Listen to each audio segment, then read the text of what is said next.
أيوة، شربطك واجلدك واشنقك. لا تخيل قدك شيبه إنني جا خليك تفعل على ما تشتي. حرام، لا خرج روحك.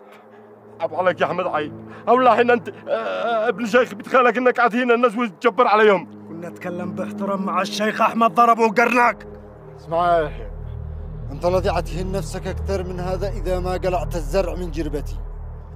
ولا يمين بالله لا أحرقهن وأحرقك معاهن. جربتك؟ هذه جربة أبي وجدي وأهل القريب كلهم دارين. هكذا يحيى قدك تجيني استخدم معك الأسلوب الثاني.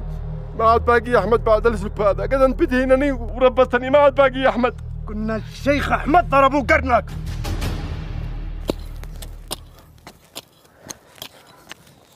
يا صابر يا صابر، مالك؟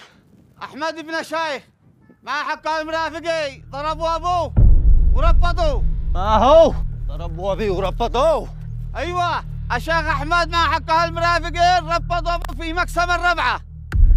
يا عارف ساعة طير عند الشيخ محمد قول لي يجيب لنا حل مع أخوه أحمد. الآن تسمع يا يحيى ولا ما بتسمع؟ يا عيباه يا عيباه يا شيخ أحمد تسعى الباب هكذا.